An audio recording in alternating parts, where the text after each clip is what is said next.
welcome to Byline Radio. This is what the papers don't say with me, Adrian Goldberg. Today, what's wrong with the Nationality and Borders Bill?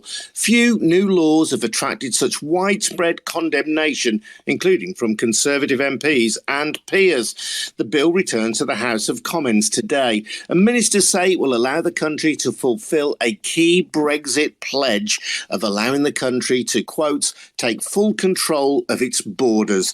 They insist that it will fix what they regard as a broken asylum system. Members of the House of Lords haven't seen it that way. They've defeated several key clauses in the bill, although MPs could yet reverse those changes now the legislation is back in the Commons. Clauses the Lords didn't like included one that would mean refugees who arrived in the UK via what the government deems to be an unofficial route could be jailed for up to 4 years. Another controversial clause would give the government right to strip people of their citizenship. Then there's the proposal by Home Secretary Priti Patel to process asylum seekers overseas, a measure previously adopted by Australia. There's talk of a Tory backbench rebellion on this, with Ghana, Rwanda, Albania and Denmark all having refused to host the UK processing centre. The latest suggested location, Ascension Island, is more than 4,000 miles away. All this at a time when Russia's invasion of Ukraine has provoked Europe's worst refugee crisis since World War II. We'll be getting expert comment on this, but we'd love to hear your first-hand experiences of the UK asylum and refugee system. Is this something that you have been through yourself? Do you have a family member or a friend who has experienced the British refugee and asylum system firsthand? If you want to join in and you're listening live at Byline Radio on Twitter Spaces, just tap the microphone icon in the bottom left hand of your screen and we'll try and get you on. If you're listening later via the Byline Times podcast, then of course you won't be able to join in live, but you can always send me an email to goldbergradio@gmail.com. Excuse me.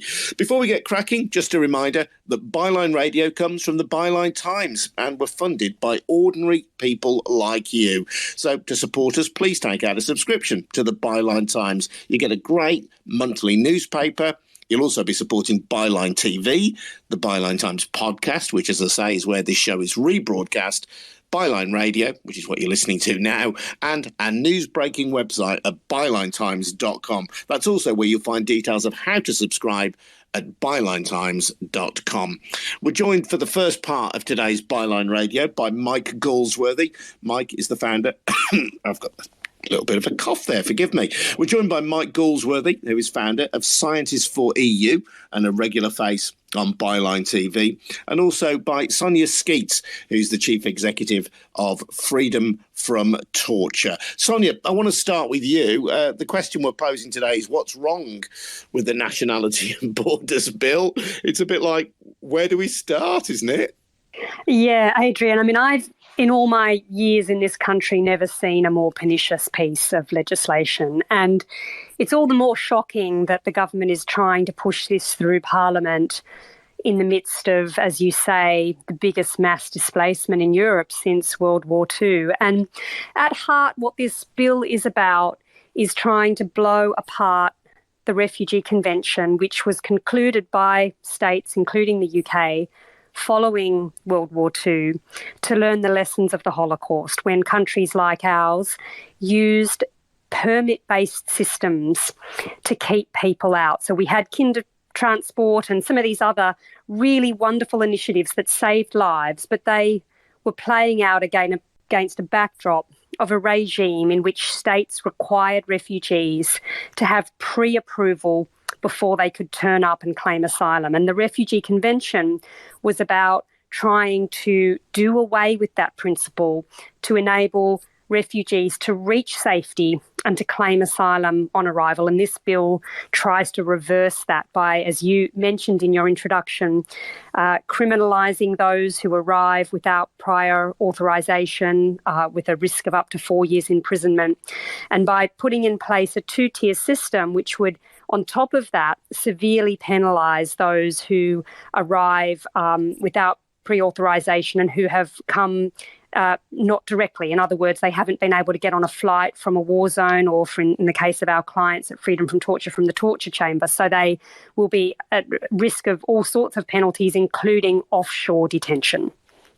I mentioned on a previous podcast or broadcast, Sonya, that my father was a refugee to the UK via kinder transport, this system which allowed young Jewish children to settle in the UK if they had a sponsor. But as commentators have pointed out, it excluded, by definition, grown-ups. So my dad's parents, who were hard-working people, who had done nothing wrong, were not allowed to get out of Germany, and they were exterminated in the camps. And it's this kind of sense that Britain has of itself of being a kind, decent, generous, tolerant nation that is welcome to outsiders.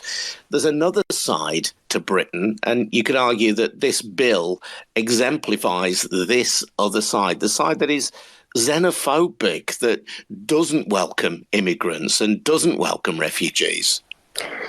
So, and Adrian, thank you for sharing that, because I think that the story of your family perfectly illustrates what is just so wrong about this bill. You know, this shift towards a paradigm in which people need all of this prior authorization. We're seeing in the case of the Ukrainian conflict just how these schemes, whether it's the family migration route or this new community sponsorship Homes for Ukraine scheme, are being used to keep out many, many more than they will help. And that's obviously by design. But you sort of speak about the mood of the country. And I think Freedom from Torture would really challenge the view that we are a mean-spirited and xenophobic country. The problem is that the politicians at the peak of our system at the moment think that that's what we are as a country, but they're misreading the public so terribly on this. And polls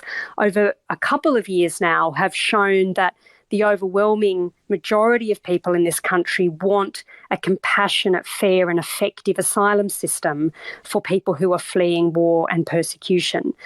And even the provisions in this bill have been shown to be really, really out of step with public opinion even before the Ukrainian crisis hit. So our friends at Refugee Action did a big piece of polling back in November last year that showed that only 17% of the country supported this idea to penalise refugees based on their mode of arrival.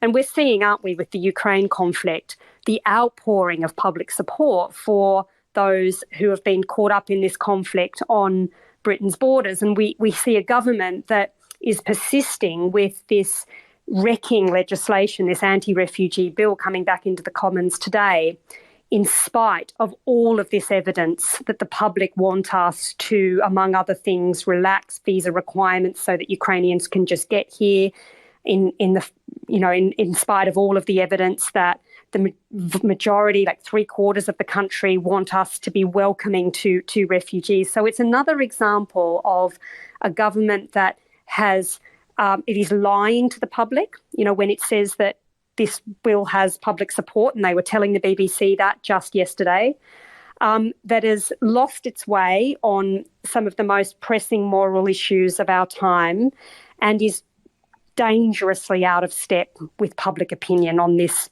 issue of such vital moral significance for us.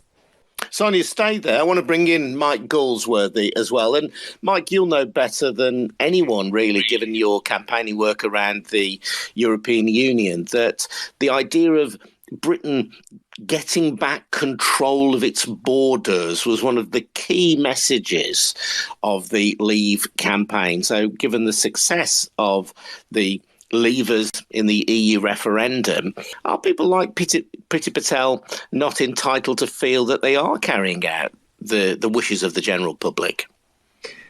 Again, like Sonya was saying, there's been a misreading there by the British government as to what most of the country actually want.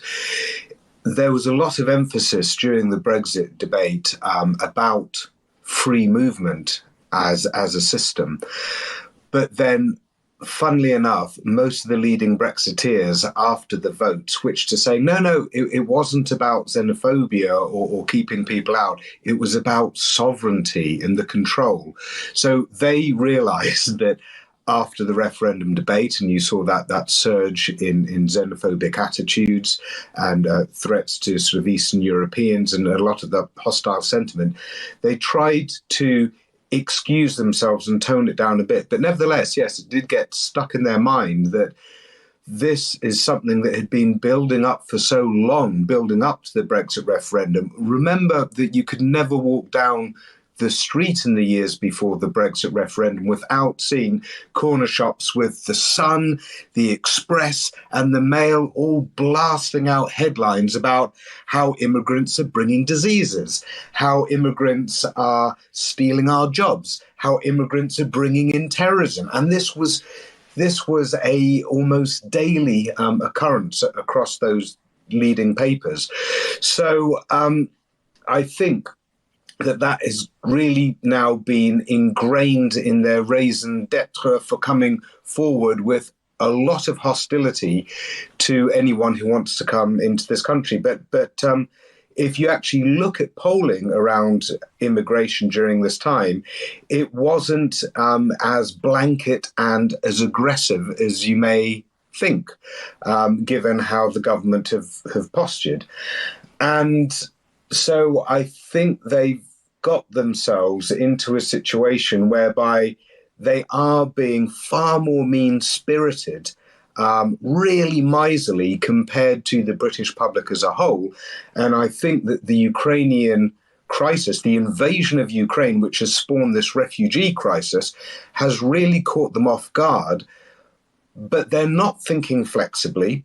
They're digging down into their meanness and deciding, as Sonya rightly highlighted, to do this incredible thing of pushing through this incredibly nasty bill right at a time when it looks like more and more of the British public are opening their eyes to the difference between refugees and economic immigrants, to the notion of when refugee crises happen, what are the right responses? Because they're seeing such lovely responses in Moldova, Slovakia, Poland, Germany, Italy, Spain.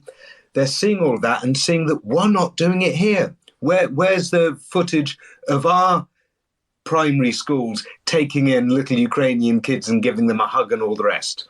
So I think the government has caught itself sort of really badly out of step with all of this, but they are determined to be mean-spirited. And I'll tell you why this bill is mean-spirited before I go on to tell you why it really, really, really concerns me and upsets me. Obviously, this bill has a problem with how it seeks to play with the notion of a refugee. It's not changing the definitions of what a refugee is, but it's taking this step whereby if we can make people criminals before they can be considered to be a refugee, then they've already done something wrong and they don't have access to the refugee status that they want. So what the government is doing, point number one, is they're saying, as Sonya was saying before, if they come in through an indirect route, you should have applied for asylum elsewhere. Sorry, that's a criminal thing that you have gone and undertaken. We are setting up bespoke routes to help people in Ukraine or Afghanistan or Syria or wherever there's a crisis. Yet we're sorry that the setting up of our routes is fairly slow and bureaucratic and maybe over narrow. We'll consider it more, but this is the legitimate route. So they're deliberately setting up slow and narrow bandwidths for people to come in as the legitimate routes and criminalizing everything else. So this is extremely cynical. On top of that, you've got this notion of indefinite detentions now being allowed. So because things are going to get a lot more complicated because we're fiddling around with our own rules, which interfere with international rules on this, because it's going to get complicated and we realise that there might be loopholes here and there, what we really need is these big detention centres where we can process things at our own leisurely pace, leisurely enough that it will scare the bejesus out of people that might want to seek refuge in our country. And there is no time limit on the detention that you can be subject to should you end up in one of those detention centres. Thirdly, there is, of course, this removal of your citizenship. Now, this has been allowed before under legislation from the 1980s, but the removal of your citizenship without notification, like it can just happen and then it is done. That is very, very scary. Now, the thing that scares me more than all of this nastiness and cynicism bundled up in this little piece of legislation is we've been crowing about Britain as a world leader in this, a world leader in that, global Britain. Look at us, we've got a new role setting examples. But what examples are we setting here when we are deliberately setting up legislation in our country to undermine the 1951 UN Refugees Convention? That is what we're deliberately doing. So we are leading and we are setting examples in how to corrode international law and international good behaviour. That is what we are doing as a prominent nation. And usually when you've got a team or a society and there's one individual that decides to exploit it all by behaving very, very selfishly, then it tempts others to follow suit. And this is what we're seeing from this government on a national level, whether it's Boris Johnson and Partygate, hey, we'll treat ourselves to party and, but the rest of the land needs to follow the laws. You see laws slip and behaviour slip within the country. When you've got an actor like the UK saying, do you know what? We may break international law, but only in specific and small ways if it suits us, then that alarms the rest of the Western world. And when we start undermining the very fundamentals of the good part of the Western world that we sign up to, then we are tempting other countries in the face of crises to come in the future to follow our example for ease of protecting ourselves and letting other countries carry the burden. This is not Michael, what a I'll team come back player to you in a does. moment. I just want to bring Sonya back in because I think there's a very important point that you've raised as well about the kind of the mean-mindedness of this bill and how Britain's been caught a little bit on the hop. And Sonya, one of the intriguing aspects for me about the visa system, which allows Ukrainians to enter the UK if they're fleeing the invasion of Russia, is that in a sense it bypasses our normal refugee and asylum system. The first phase of allowing Ukrainians into this country was all about having family connections here, having visas, therefore, and being able to apply. That makes you different from, as it were, somebody arriving on a boat across the channel. You're kind of bypassing our normal asylum and refugee system, perhaps because the government understands there is this will amongst the British people to help fleeing Ukrainians, but they also understand that our asylum and refugee system is actually even now designed really to deter people from coming to this country.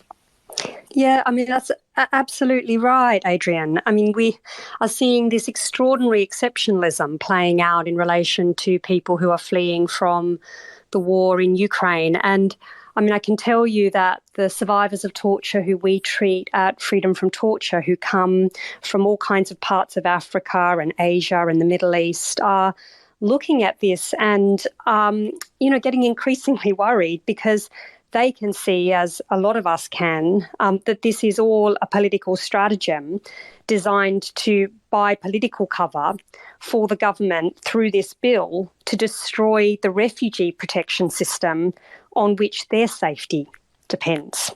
So it's really, really malign, and yet the government has got this kind of great line on how they're moving heaven and earth to help Ukrainians, but they're putting in place systems that are necessarily, to be safe, very, very complicated and requiring a lot of red tape. So that's functioning to keep a lot of people out. And then, as we've been discussing, they're taking the opportunity of all of that limelight they're getting for that to today be trying to get this bill through Parliament that would just destroy the system on which the safety of everybody else fleeing torture and persecution and war depends. And my final point on this would just be that we really mustn't lose sight of the fact that we are one of the richest countries in the world and we take less than 1% of the refugees. And that's just so out of step with the caring country that we know, and the polls show us, we truly are. Let's bring in Lou Calvey from Refugee Action, who's joined us. Welcome to Byline Radio, Lou. So many areas of controversy, so many areas of this bill being contested and challenged in the House of Lords. So, of course, the Commons will have the chance to have their say again on those issues. One of the things that strikes me as perhaps being the most egregious, if I can use that word, is this idea of processing asylum seekers overseas. It seems to me this is something like a National Front or British National Party fantasy from the 1980s that is now being enacted in law by a British government. Yeah, absolutely. Hello, Adrian. Hello, Hi. Sonya and Mike. I mean, it's quite shocking. I'm still shocked that we're even at this stage. We're essentially we've seen globally that it doesn't work. Fundamentally, it's extraordinarily costly. I mean, the most obvious example is Australia. It's cost them an absolute fortune. So whichever way you come at this from, whether or not that's, wanting to generate a position of welcome for refugees, which is obviously our perspective, or whether you come at this from a sort of UK PLC and taxpayers' pounds, it's incredibly damaging for people. We've seen huge abuses of that system in other countries, and it's incredibly costly, and frankly it's unworkable. There has been speculation that that Priti Patel has been pitching up around various countries trying to find people willing to host offshored asylum seekers, and there's not a queue forming of people wanting to do that. So again, I think it speaks to the rhetoric that the bill is built on. I think the government know that this is not going to work because all of the evidence tells us that when it's happened previously. So the question then becomes, why is it in this bill? Why are many of the things in this bill? Why are we still not permitting people the right to work and the right to pay tax? Why are we still continuing to use forms of detention that we know are totally counterproductive to engaging people in the immigration and asylum processes in the UK? Why is there still no fix to planned safe routes? And I think it comes back to that narrative that they're trying to build. Last week we talked about Ukrainians and why the government aren't using any of their normal protection routes for Ukrainians. And I shared my theory that it's because they don't want the public to associate Ukrainians as refugees, because they know that Ukraine and the situation there is getting cut through, and it's potentially going to undermine all of their very careful work to build refugees and asylum seekers as being somehow illegal or economic migrants. And actually we're seeing right in front of us this situation in Europe playing out, where people can see quite clearly the problems with getting into the country in order to claim asylum. As Sonya said, we are not talking about huge numbers. Our contribution to world safety is modest at best. And yet we see the newspapers full of, record numbers of channel crossers. They're not record numbers. These are tiny numbers that we're talking about globally. And the thought of This legislation is using a dysfunctional sledgehammer to crack a mythical walnut. this is not a major problem. We are a very affluent country, and we can do so much better than this legislation is suggesting. So why are we doing it? And it comes back, unfortunately, to racism, I think, and just not wanting people in the country. It comes back to Drawbridge Britain, in my view. It's an interesting concept, yeah. Not global Britain, but Drawbridge Britain. That's a very handy phrase. You're listening to Byline Radio on Twitter Spaces, or you may be listening on Catch Up via the Byline Times podcast. Either way, really welcome the fact that you are joining in. And if you want to make a contribution to our conversation and you're listening live and you're on your phone anyway, in the bottom left hand of your corner, there's a little microphone icon. If you've got experience of the British asylum or refugee system and you'd like to join in, you've got something to offer, or if there's a question you want our esteemed guest to answer, by all means do just tap on that icon and we'll try and let you in for a little bit of the conversation. Or if you're just listening, that's great as well. My name's Adrian Goldberg and we are Byline Radio from the Byline Times. You can support the Byline Times, which doesn't have any corporate backers behind it, doesn't have any oligarch funding us or any corporate interests. We're just funded by ordinary people like you. If you take out a subscription or a membership, you'll get a fantastic monthly paper, the Byline Times. You'll also be helping to fund Byline Radio, the podcast, Byline TV, and our news-breaking website, bylinetimes.com. And that's where you'll find details of how to subscribe at bylinetimes.com.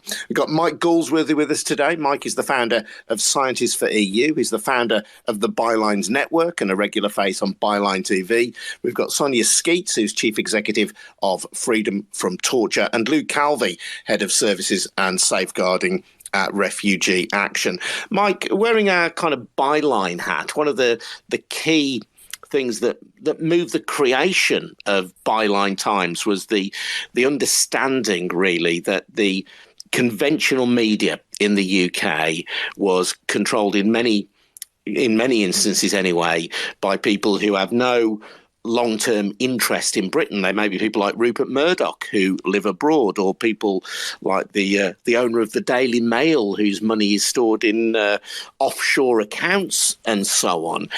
How have we got to a stage where, in your analysis of it, we have these, if you like, global players who are able to persuade us that Drawbridge Britain is a good and honourable thing to be? Right, well, that's a big question, isn't it? I think... I'm sure you'll manage an answer, Mike. Go on. There's a few dynamics at play. Certainly, the right-wing press, the big players in the right-wing press, very much pull the Conservative Party in their philosophical directions. So the Conservative Party and the right-wing press are very, very much woven together. And of course, the right-wing press, as you just highlighted, has its own controls, not just the owners, but some of the leading sort of editorial figures. And the right-wing press has also been very good at pulling the national narrative along. So with entities, for example, like the BBC, they don't really set their own daily agenda as to what they think needs to be covered, but rather they're oftentimes responding to what is pushed out in the headlines of the papers. And so the BBC often finds itself chairing conversations about what has been pushed out by the Daily Mail or the Daily Telegraph and so forth and so on. And yes, you're right about Byline Times started up as kind of the anti-media media, the new media that wasn't beholden to any of this system of journalists and big paper owners or anything like that, but also was willing to go and investigate what they were doing wrong. In the various crises that some of the papers have got themselves into, phone tapping and all the rest.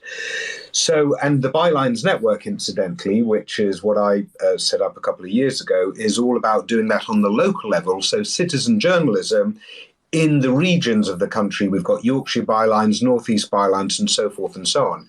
So I think in terms of having a media that actually responds to what we are concerned about on some of these calls. There just needs to be more homegrown effort and citizen-led effort in covering all of these bases. And that's what we're invested in building in, so that much as you have inequality in the country in earnings and finances, which is going adrift, similarly, with the media, you've got a sort of inequality whereby those that are controlling the narrative needs to have a big redress as well. And that's what we're doing here. Because to bring it back to this current topic, as everyone's been saying, what the government is doing is very different from what the public at large want.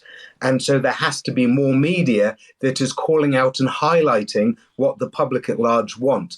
And I'll say one final thing as to the political dynamics here, which is, even if there is a majority in this country for something, it does not mean that you're going to be able to force the government on that. If the government can get into power on 40% of the vote, then they only need to keep happy 40% of the people. And so there is another layer of that interferes here, which is the first past the post system, which means that a minority can run government with an 80-seat majority. And that's where we actually have some overhaul to do in terms of the whole political structuring of this country. In other European countries, it's a much more PR-like system where parties have to work together in order to be delivering what a majority of the public will agree to, whereas we've got quite a weird, distorted system. Sonya, it's weird to me that you can be, I think, economically liberal, you could be a conservative, and you could be pro-migration. In Britain, it seems that the Conservative Party for most of my lifetime has associated itself with policies that one way or another would restrict migration. But if it's about the brightest and the best having access to your country, whoever they may be, and that doesn't necessarily mean people with degrees, by the way, but people who've got something to offer to your country, that can include people from all over the world. And Britain has benefited from migrants all over the world. And yet we still, throughout my lifetime, have had this narrative associated primarily with the Conservatives, though not exclusively.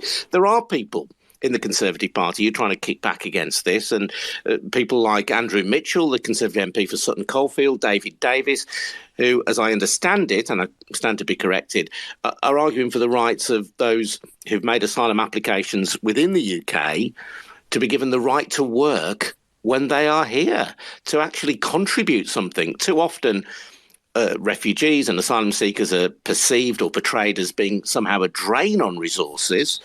But so many people have got something to offer when they arrive to this country, but are prohibited by the rules from offering it.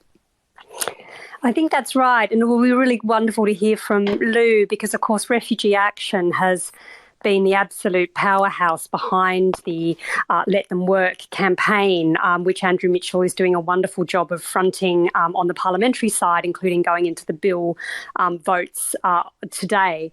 On this kind of wider point about the contribution that refugees make, I mean, 100%.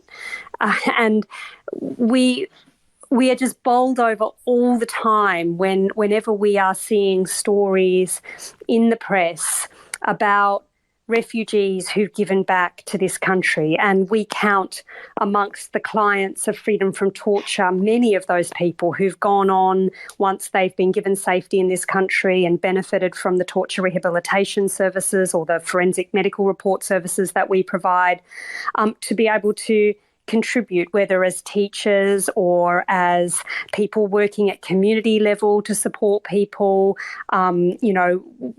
getting active in politics, getting active in supporting great government initiatives to help survivors of sexual violence. I mean, it's just incredible what people will give back. I mean, over the last year, we've been working really closely with this incredible doctor, Dr. Wahid Aryan, who is an NHS consultant and, recognised by the government as being a real global ambassador for Britain. But he arrived here on the back of a lorry as a young Afghan child who was granted protection and has been able to go on from there to retrain as a doctor, giving back throughout the COVID crisis on the front line in the NHS. And he's been doing the most wonderful work over the last year to be a spokesperson, for all of the refugees who prefer to remain anonymous, and to be educating people about the lives and the talent that we can unlock if we just open our hearts and give protection and sanctuary to people who've lived through the very worst of humanity. Just to follow on from some of what Sonya was saying, if you take the ban on working, I mean, for us, that's the most clear indication of the pernicious nature of this legislation. There's so much else in the bill, but just that one issue of banning asylum seekers from working, as I said, from whatever your perspective, even if you don't come at it from a protection perspective, if you're not trauma aware or informed, you're just looking at it from a business perspective. We've been working on this as a coalition with Asylum Matters and many, many other brilliant organisations in the sector since 2018. We've been campaigning to simply let asylum seekers work and pay tax. Just to break that down, people in the asylum system in the UK right now have to live on £5.84 a day. That's deliberately dehumanising amount of money. I could not live on £5.84 a day. I don't think there are many people that can live on £5.84 pence a day. That's got to pay for your mobile phone, all of your travel, your toiletries, your food. Everything you need has got to come out of that £5.84 a day. So we say to the government, fine, let people work. And they say no. Why? Why no? For us, it makes no sense. And when we looked and we've spoken to the public, and I think 81% of the public support the right to work for asylum seekers. We've seen businesses across the industries support the right to work. We've seen Conservative MPs support the right to work. And yet here, it's still in this bill that it will not allow asylum seekers the right to work. And for us, that's about forced subjugation. It's about making people become institutionalized within the asylum system. You can't work, you can't rent, you can't live your life. You will be punished through this system. And one of the things we see operationally when we work with refugees, obviously on resettlement, we see refugees that are deeply traumatized from their displacement, and it takes them time to rebuild from that position.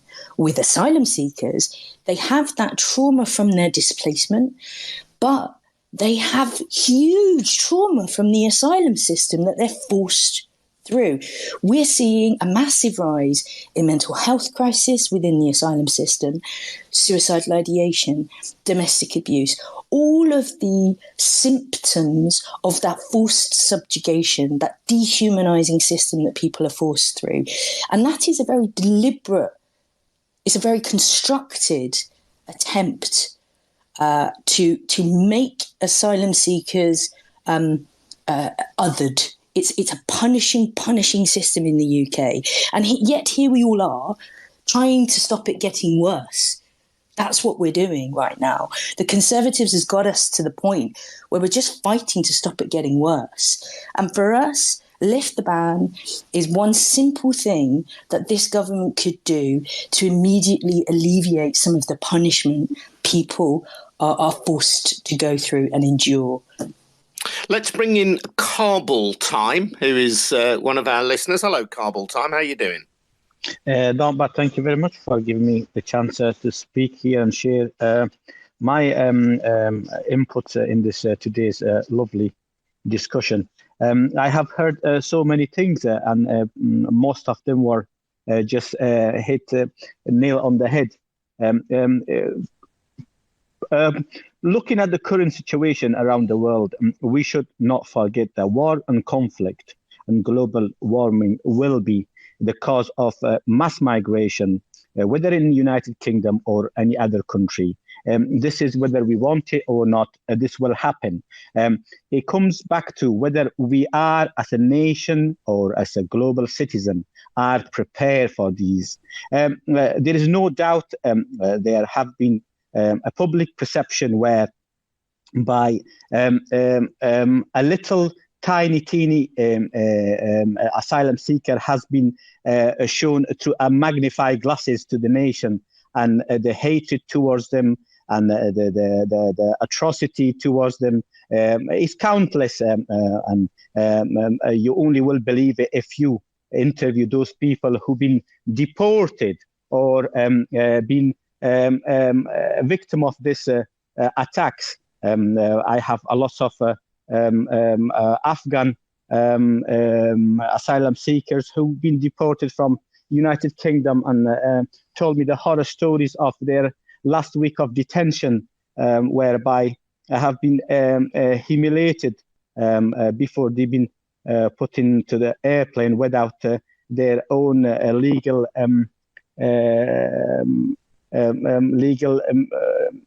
agent know about it. However, coming back to the topic, I think personally, if you look at the details, I don't think it's as bad as scary as it looks. There are certain protection exist, and looking at those protection, I think the headlines shouldn't be as much as it create the fear. However, fairness must be observed, especially for those stateless people who either choose to become a British citizen or lose in the process their own citizenship.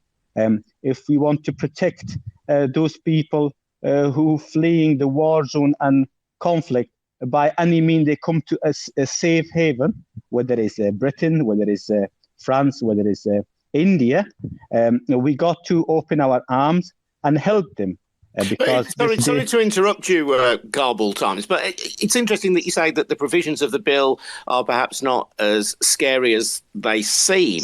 But Sonya mentioned earlier that kind of part of the purpose of the bill is to spread fear, isn't it? It's to make Britain, to people on the outside of the country, look an unattractive option, a country that you wouldn't want to be seeking asylum in. Some people would say we should be opening our arms to people in a time of struggle and strife for them. But the bill would say, actually, it may just be too much hassle. You might end up going to prison if you've come from an unofficial or unauthorised route. Isn't that the purpose of the bill, to scare people away? I kind of disagree there, Byline. My reason is purely because if an asylum seeker whose intention is clear and he do not want to be a criminal, he should not be fear of anything exist in the bill. The only things that I think is the protection there is for those people who may come with a bad intention and use this things, then clearly we should have, not just in the United Kingdom, but in any countries, sort of ways that we could actually have open hands to prosecute them. But having said that, I'm not in the favor of stripping off them from citizenship. We should not give citizenship in first place if we think with all the information what we have in hand to someone who we may think it might be become someone dangerous to the society. Because as a nation or as a policymakers, we are responsible for the nation. But what we have to think about is the fairness. I think the fairness, that's very important, that we should not create more stateless people in the world whereby they have got no way to turn. There have been many examples which I don't want to go, but I just want to mention slightly on that matter earlier on. Someone mentioned about the Conservatives. Majority of Conservative party themselves are migrants. How can we unite people to follow us in this subject where we ourselves are migrants and helping others to get rid of this phenomenon whereby people find a new home somewhere else and use their knowledge, like someone mentioned about an Afghan doctor who provided help in a society where he never thought he would spend his rest of his life there. He studied from childhood in a war-torn country where he wanted. He received the free education, free support, but he never dreamt that he will one day not be able to provide those services that we needed to provide back to this country. So listen, Noble Times, thank you very much indeed for joining in. It's been really good to hear from you. Thank you. Please listen again and please join in again. Thank you. Tamara wants to join in as well. Tamara, yeah, go on. Hello there. I wanted to just make 2 points. I think, first of all, from the beginning, the media, some of it overtly, some of it not so much, very much made a distinction between Ukrainian refugees and other refugees. I even heard things such as, these are different. They're going to be able to come here and work straight away and they won't be on street corners begging for money. What's really disturbing is obviously we know that most of the time with asylum seekers and refugees, the government doesn't allow them to work, but that isn't fed through to the public. The media then uses that point to demonize these people. And I think it's really good that Ukrainians should be able to come here to work, but this is how we should be treating all refugees. And just the second point is what the gentleman was just saying about the people in the Conservative Party, specifically in the government, that have been either children of migrants or migrants themselves.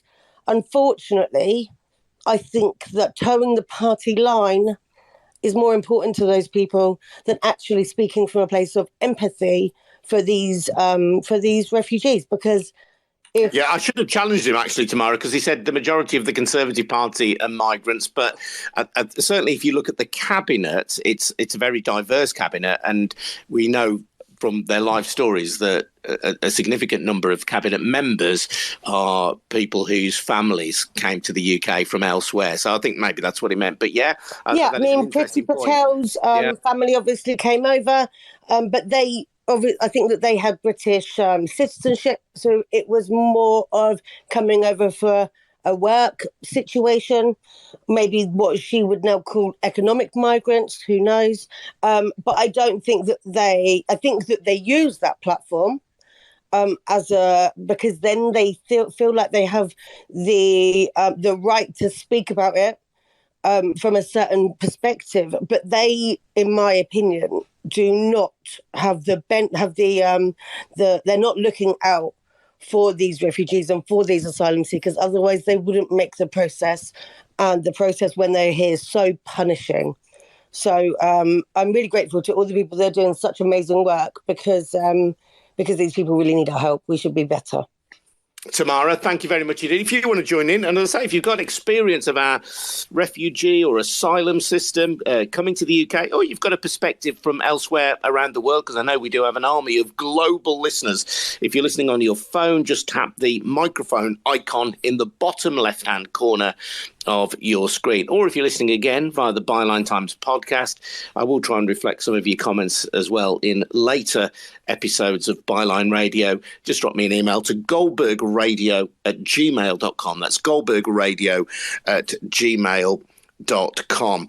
Sonya, that's interesting point that has been raised really about the kind of the ethnic background of a number of cabinet members who seem to be as zealous about creating Drawbridge Britain as anybody else amongst their peers.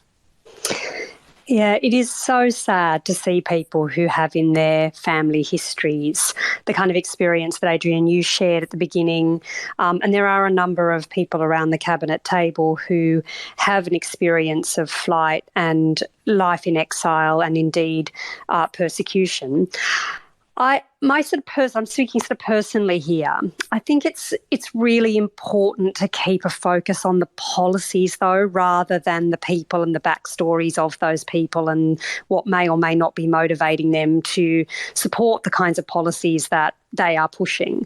At the end of the day, we have a bill on the table here coming back to the Commons today that will blow a hole in the Refugee Convention. And whether Priti Patel comes or goes, that's the problem. The problem is the policy that this government is convinced is in keeping with the will of the country. And we've seen before, Lou, before you joined, I cited the Refugee Action research from late last year, the polling showing that only 17% of the country are behind this proposal to discriminate against refugees based on their mode of arrival. And I would just say I would really sort of take issue with the previous but one caller suggesting that this bill isn't as dangerous for people who are seeking refuge from persecution as the headlines might suggest. It really is. It will be creating a risk for anyone who arrives without pre-authorisation of imprisonment up to 4 years. People who've done nothing wrong, people like the people we help at Freedom from Torture, people fleeing torture, who've taken their child, if they're lucky, usually not, run for their lives with nothing more than a backpack, reached here to claim asylum. They will be criminalised for that. They will be denied durable protection in this country, given temporary protection only. They will be placed on the outskirts of town in these terrible reception centres, denied the opportunity to lay down links and to integrate with our communities. They will be denied recourse to public funds, denied the right to family reunion, and placed at risk of offshore detention. I mean, that is what's at stake here. And I just feel as an Australian an additional duty to call out the cruelty of these offshore detention proposals. Nothing has done more to damage the good name of my country than our crueler treatment of asylum seekers via these terrible warehouses on Nauru and Manus Island that have led to these mental health crises, suicide risks, terrible outbreaks of sexual abuse. This is not the way that Britain should be going. And tonight in the Commons, we're going to see an opportunity for Conservative politicians, many of whom do have a good conscience, to signal their dissent against these elements of the government policy. And we're calling on MPs from every party, but especially MPs, to reject the government's efforts to place back into the bill the worst elements that were thrown out by the House of Lords a couple of weeks ago. Sonya, really appreciate your time today. Thank you for joining us. That's Sonya Sceats, Chief Executive of Freedom from Torture. Thanks also to Mike Galsworthy, founder of the Bylines Network and a regular face on Byline TV. I just want to get a final comment from Lou Calvey from Refugee Action. And just picking up on a point that Sonya made there about Conservative MPs in particular, hoping that they can perhaps be encouraged to vote, this is a loaded phrase, with their conscience rather than when their government. You mentioned, Lou, your connection with Andrew Mitchell, the Conservative MP from Sutton Coldfield in Birmingham. He's supporting the right of asylum seekers to work. He may well be a rebel on some of these clauses. He described the idea of processing asylum seekers offshore as creating Britain's Guantanamo Bay. So we're very keen on Byline Radio to emphasise, we're not party political. We do not support any one political party. This is about policies. It's about issues. It's about the big structural questions as well that perhaps determine behaviour that we don't always see, but about reporting honestly and fairly and independently. It's not about demonising any one individual or any one political party, but about trying to do what's good and what's humane. Yeah, absolutely. And you know, I don't know. Refugees and asylum seekers tend to be at the bottom of all sides of the political debate quite often. You know, for those of us that have been around the sector for a bit, you know, the last Labour government was not the bastion of protection in the UK. There were some really very, very worrying policy directions taken by that Labour government, and we saw, you know, Labour in the general election campaign a few years ago with the tough on immigration mugs. I think there's, you know, been missed opportunities from Labour from this perspective, and certainly, although this, let's be clear, the Nationality and Borders Bill is a flagship piece of Tory legislation, but certainly we've seen really strong support from some of those MPs, and I really hope we see some of that support this evening. I really hope that we do see some Tory MPs standing up for some of the things that they know to be true. I would, if it's okay, just also like to touch on the point made earlier around people from migrant backgrounds, people with migrant heritage in around some of these discussions. And I always feel slightly uncomfortable with me that we should somehow have higher expectations of people from diverse backgrounds. Like somehow they have additional duties to not be racist than white people. And I struggle with that because ultimately, you know, we all have those duties. We all have those duties to not be racist, to understand that there are incredibly vulnerable people in the world that we need to take care of. But there was always assumptions made, and it's typically assumptions made from people who are racialized, that they should somehow be better than white people around that, and I question that, and I don't agree with it. Sorry, your line's a little bit iffy. I don't know if your signal seems to have got worse in that last bit of. Sorry, no, it's all right. I suppose the question is around, you know, if people have a migrant heritage or a, you know, relatively recent migrant heritage in their family, I suppose it just might kind of turn on an empathy gene for them, you know, make them understand what it is to come from the UK. So I take your point, you know, they don't have an additional duty. We all have a duty to be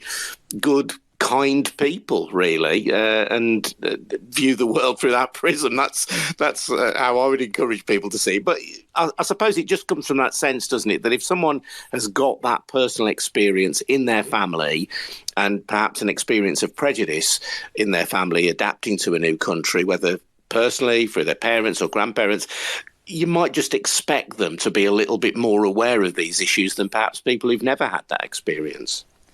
Not necessarily, you know, and also how are we judging that, you know, and it's always done on visible minorities. My family are all Irish. I am an Irish passport holder.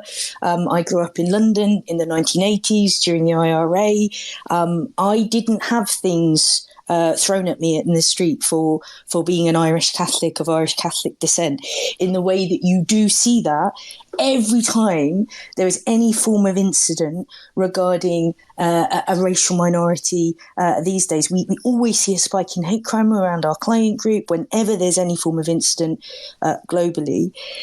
So I think that actually a lot of those expectations has racial connotations attached to them.